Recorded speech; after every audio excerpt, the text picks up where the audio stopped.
Technomash plant proudly presents a line of ESK series extruders, equipment for the production of food for cats, dogs and fish.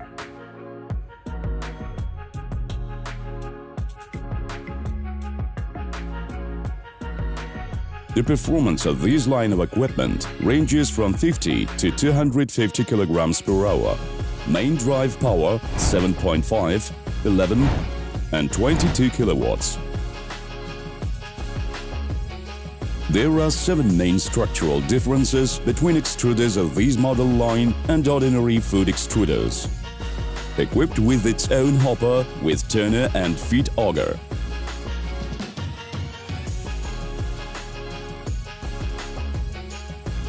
Having a specific length and shape of the auger and auger chamber.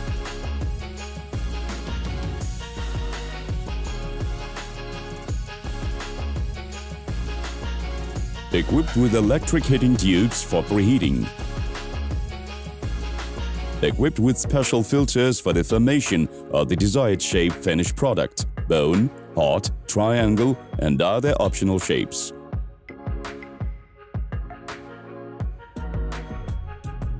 They have a module for the finished product length adjustment.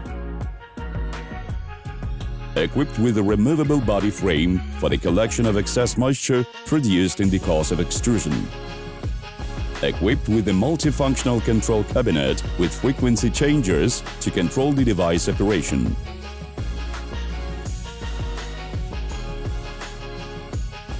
The extruder starts to operate from the preheating of the auger chamber with electric heating tubes.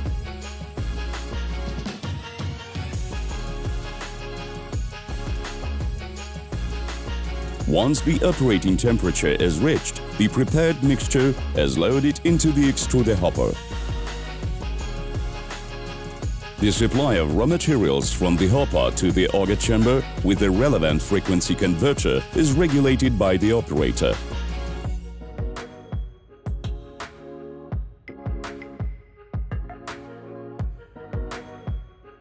In the auger chamber, the raw material is exposed to high pressure and temperature. The compressed mixture, when passing from the high-pressure zone to the free space of the die, is found being exposed to the hot steam formed as a result of moisture turning into a gaseous state. When outputting from the die, the product is cut according to the desired size by regulating the engine speed of the cutting mechanism. The BP2 exhaust system can be connected to the moisture takeover body frame, which effectively drives off steam from the finished product outlet zone. Should you require more details on the equipment, call our free hotline specified in the description. Do not forget to subscribe to stay tuned for new products. And if you like any of the videos, give it the thumbs up.